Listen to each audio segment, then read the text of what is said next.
বাংলাদেশ, তোমরা আমাদের ক্ষমা করে দাও, আমরা পারি নেই তোমাদের সম্মান বাঁচাতে।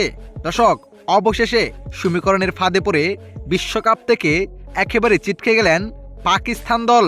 দর্শক, বিশ্বকাপ থেকে ছিটকে যাওয়ার পর ম্যাচ শেষে উপস্থাপকের কঠিন প্রশ্নে বাংলাদেশকে নিয়ে একই বললেন সালমান আলী আগা। জানুন বিস্তারিত। দর্শক, সমীকরণের ফাঁদে পড়ে আজ শ্রীলঙ্কার বিপক্ষে মাঠে নেমেছিল পাকিস্তান দল। এমন সমীকরণে শুরুতে ব্যাট করতে নেমে অবিশ্বাস্যভাবেই শুরু করেন পাকিস্তানের দুই ওপেনার শাহজাদ ফারহান ও ফখর জামান। যেখানে শাহজাদ ফারহান সেঞ্চুরি করেন, ফখর জামান করেন 84 রান। যেখানে 16 ওভারের ভিতরে কোনো উইকেট না হারিয়ে 180 রানেরও বেশি রান করে ফেলেন তারা। তবে দর্শক, 4 ওভারের মধ্যে 20 রান মিলাতে 8 উইকেটের পতন ঘটে যায় পাকিস্তানের।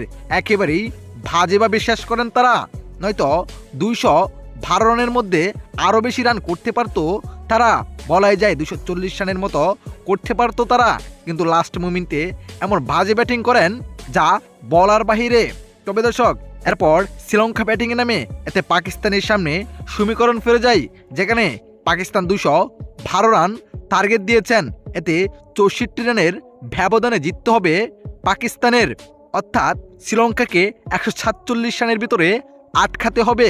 কিন্তু পাকিস্তান আর পারেন নাই, শেষ পর্যন্ত বিশ্বকাপ থেকে ছিটকে যায় পাকিস্তান দল। তাই তো ম্যাচ শেষে সালমান আলী আগা বলেন, বাংলাদেশ আমাদের ক্ষমা করে দাও, আমরা চেষ্টা করছি কিন্তু পারি নাই, সর্বোচ্চ রান করেও শেষ পর্যন্ত সমীকরণ আমরা মিলাতে পারি নাই, আমাদেরকে তোমরা ক্ষমা দৃষ্টিতে দেখো।